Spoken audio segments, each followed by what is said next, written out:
Hi, I'm Andy Seymour.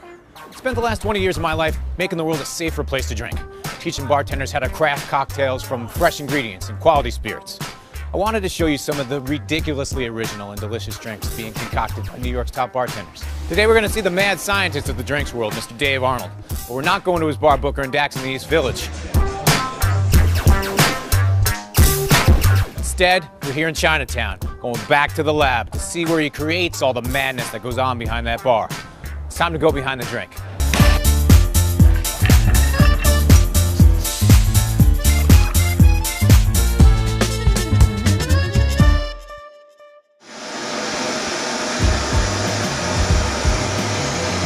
What's happening, Dave? Playing with my torches. I'm not sure I should shake. I'm gonna do it anyway. Should I even ask what you're doing right now? Is it legal?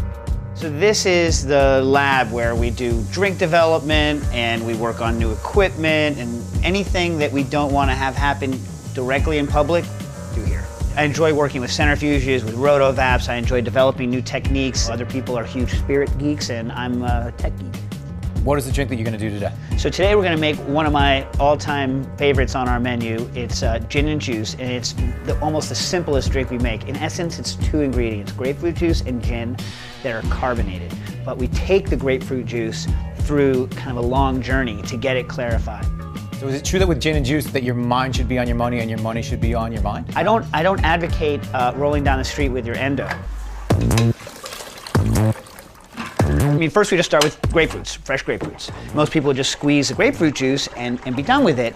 But the problem is if you want to have nice bubbles and carbonation, you can't have all the cloudiness and all the pulp in that. So what we do is put it in a centrifuge and spin it out, and it makes a very clear drink that takes carbonation very well. So we add 2 grams per liter of this enzyme called Pectinex Ultra SPL, and that breaks down the structure of the pulp. Yeah, absolutely. I use that a lot myself, usually for toast. Yeah, well, it's delicious on toast. So we add the enzyme. We also, wine fining, the stuff that make wine clear, wine fining agents, and that actually uses electric charge to help pull the particles together, make it easier for us to clarify it. Centrifuge holds like 3 liters at a time, so we have buckets, these buckets, and we put the buckets on a scale. The trick is you have to balance it, because have you ever had a washing machine that goes out of balance? It's like, well, imagine if instead of going slowly, it's doing 4,000 times the force of gravity in there. So if you off balance, you're screwed. Yeah, you're screwed. And then we just spin it.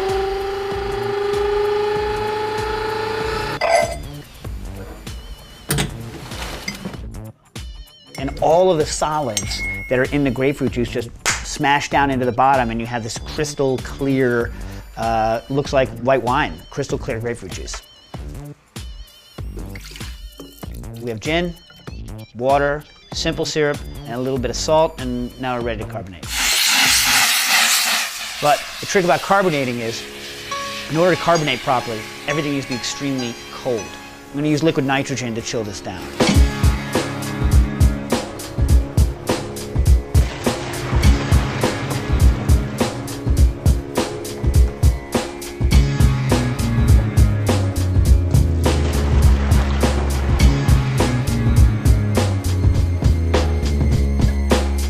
So now we take the cold gin and juice mix, we're gonna carbonate it. So we put it into a soda bottle, and they're really ugly, but it's right now still the best way, I think, to get really good bubbles. The first thing you do is you have to squeeze all of the air out of the bottle. It's one of the reasons you have to use a soda bottle, because air is a total enemy of carbonation.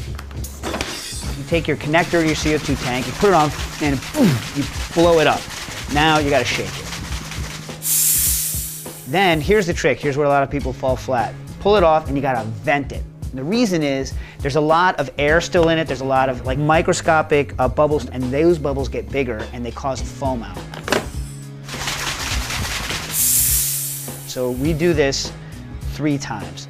Once it settles down on the 3rd time it sits, put a little liquid nitrogen into a champagne flute, chill that thing down.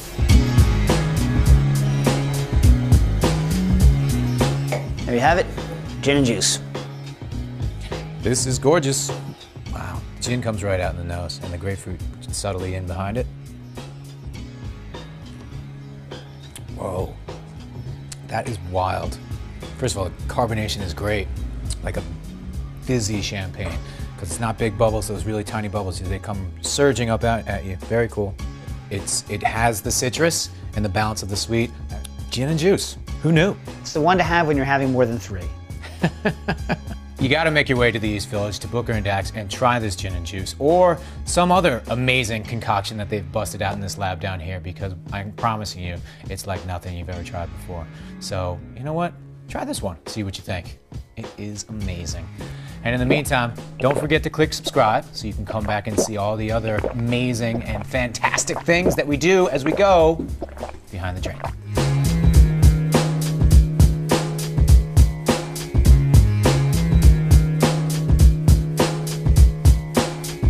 Can the Miltmaster make an epic grilled cheese sandwich using seafood favorites?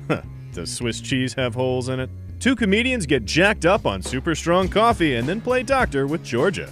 Find out if she makes it out alive. Peter Piper picked a pepper or 2 and put them in this spicy tequila and mezcal cocktail. Learn how to make it. Burger or salad?